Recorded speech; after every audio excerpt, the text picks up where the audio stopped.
Assalamualaikum warahmatullahi wabarakatuh. Saya di sini dengan kelompok saya akan menjelaskan tentang manajemen law firm yang beratas nama Nala Cakra Nanggala, NIM 2018-320, Natasha Salsabila Johansa 2018-344, Kencana Prastiti 2018-313. Yang pertama, saya akan menjelaskan pengertian law firm. Atau yang bisa disebut juga firma hukum, yang dimana suatu persekutuan usaha yang dijalankan satu orang atau lebih di dalam bidang hukum. Berdasarkan pengertian tersebut, banyak contohnya. Contohnya, law firm adalah kantor hukum, kantor advokat, kantor pengacara.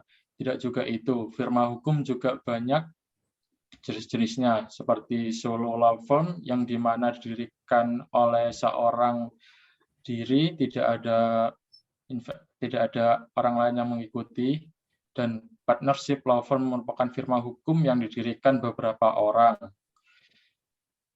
dalam berbagai bidang hukum. Dan selanjutnya,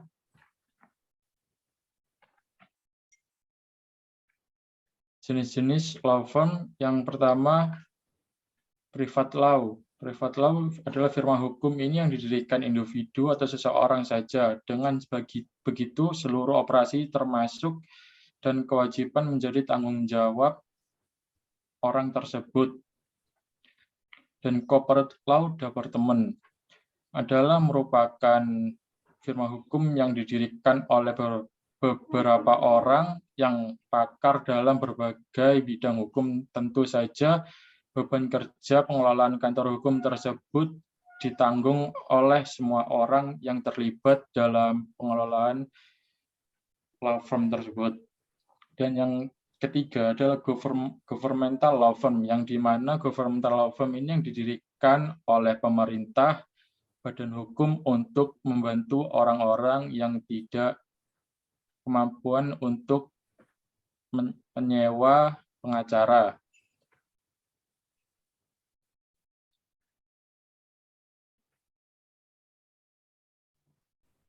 Selanjutnya, saya akan menjelaskan tentang visi dan misi. Misinya adalah menjalankan tugas profesi advokat dengan profesional, tangguh, bermartabat, menjunjung tinggi kode etik profesi advokat, jujur dan bertanggung jawab, menjaga teguh semua rahasia klien kecuali ditentukan depan dalam memberikan layanan konsultasi dan bantuan hukum profesional kepada masyarakat dengan mengutamakan keilmuan yang dilandasi oleh etika profesi. Selanjutnya, saya akan menjelaskan tentang hal penting dalam mengelola sebuah law firm. Yang pertama adalah bentuk badan hukum. Di sini dimaksud adalah dalam memulai bisnis law firm, maka perlu dipikirkan untuk membentuk badan hukum yang sesuai. Secara umum ada dua bentuk badan hukum, yaitu persekutuan perdata dan firma. Kedua bentuk badan hukum ini mempunyai keuntungan sendiri-sendiri dan harus bijak dalam memilihnya sesuai dengan bentuk badan hukum yang diinginkan. Yang kedua adalah financial target, yaitu di sini akan menjawab cash flow dari sebuah firma hukum, yaitu kita wajib untuk mengetahui pengeluaran rutin dari sebuah firma hukum sehingga bisa menentukan target pendapatan dari sebuah kantor hukum. Yang ketiga adalah strategi pemasaran. Di sini dalam menjalankan strategi pemasaran harus berhati-hati karena ada larangan sendiri dalam beriklan. Beberapa strategi yang bisa digunakan misalnya dengan memberikan konsultasi hukum secara gratis dan bisa memberikan informasi ini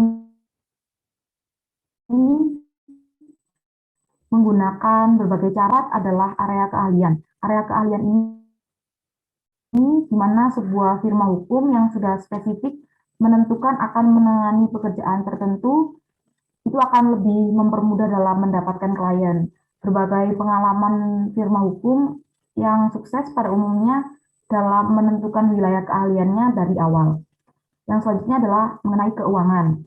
Untuk keuangan sendiri, yang berhasil itu adalah pemasukan firma harus melebihi dari pengeluarannya, di mana harus ada strategi keuangan dalam jangka panjang, mengikuti rencana anggaran, adanya akses ke modal dan cash flow, misal mempunyai line of credit dengan bank, dan secara disiplin mencatat jam yang dihabiskan untuk mengerjakan pekerjaan, mengeluarkan invoice, dan memonitor pembayaran serta penagihan. Selanjutnya adalah pelayanan kepada klien. Pelayanan kepada klien ini merupakan bagian terpenting karena pelayanan kepada klien akan menentukan apakah di kemudian hari kita akan mendapatkan klien lagi atau tidak. Dan mempelajari bisnis klien dapat meningkatkan peran kita terhadap klien. Itu bisa ditentukan biayanya untuk per jam atau per pekerjaan. Ada juga bulk diskon, ada kontingen, dan perbandingan dengan kompetitor. Selanjutnya adalah perekrutan. Perekrutan ini sendiri harus disiapkan dengan matang. Pada tahap awal mungkin dibatasi dengan karyawan tetap dan sedapat mungkin menggunakan outsourcing misalnya untuk IT, akunting, dan menghitung kewajiban perpajakan. Dan juga perlunya membuat struktur organisasi sehingga jelas kepada siapa saja karyawan yang dapat mendelegasikan tugas dan kepada siapa harus melapor.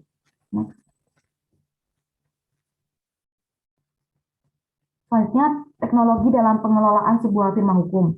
Dalam pengelolaan firma hukum ini perlu adanya integrasi sistem agar lebih efektif dan juga efisien. Saat ini banyak firma hukum yang masih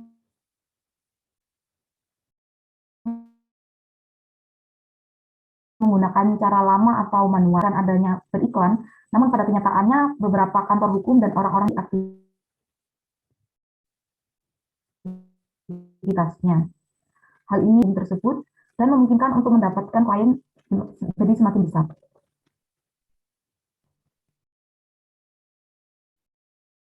Yang selanjutnya ada penerapan standar mutu sebuah firma hukum. Pengelolaan firma hukum yang baik harus memenuhi syarat kualitas, yakni adanya standar mutu dari otoritas jasa keuangan, yang selama ini rata-rata sudah dilakukan law firm skala besar. Sementara law firm yang berskala kecil masih belum semua mengantongi standar mutu dari OJK. Karena itu, uji standar mutu ini sangat penting dalam upaya pengelolaan law firm yang profesional, seperti yang selama ini dilakukan Himpunan Konsultan Hukum Pasar Modal. Selanjutnya ada kesempatan mutu konsul, keseimbangan mutu konsultan hukum dengan lawyer fee juga harus diperhatikan law firm. Yang pertama, dalam memberikan jasa hukum harus berorientasi pada ekspektasi dan kebutuhan klien. Jasa minimal yang diberikan oleh konsultan hukum juga tetap memperhatikan kode etik dan standar profesi. Yang kedua, resiko bagi kantor hukum versus kepuasan klien dalam arti harus memperhatikan keseimbangan antara resiko bagi kantor hukum dalam melakukan pekerjaan demi kepuasan klien. Pada poin 2 ini misalnya dalam uji tuntas dapat menyebabkan resiko bagi kantor konsultan. Legal opinion sering digunakan klien hanya untuk melindungi pengembalian keputusan bisnis, tetapi posisi konsultan hukumnya beresiko. Lalu yang ketiga ada tekanan terhadap biaya jasa hukum, karena tekanan harga pasar kantor konsultan hukum sering mengalami kerugian karena memberikan kualitas yang rendah dibandingkan dengan resiko dan pengeluaran yang dibutuhkan oleh pekerjaan tersebut. Yang selanjutnya ada cara firma hukum dalam menjaga mutu dan integritas. Ada yang pertama, professional development.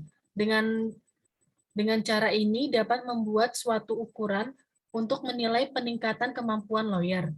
Yang kedua ada on-the-job training.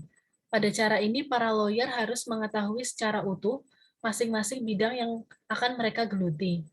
Misalnya bagaimana membentuk suatu perusahaan, berkontrak, dan jika ada perselisihan. Dengan adanya praktik berkali-kali akan membuat lawyer menjadi lebih terlatih. Lalu yang ketiga, review sebuah firma hukum. Review sebuah firma hukum ini juga penting untuk melakukan review semua partner agar mengurangi terjadinya kesalahan-kesalahan yang sudah pernah dilakukan. Sekian presentasi dari kelompok kami. Terima kasih dan mohon maaf jika ada kesalahan. Wassalamualaikum warahmatullahi wabarakatuh.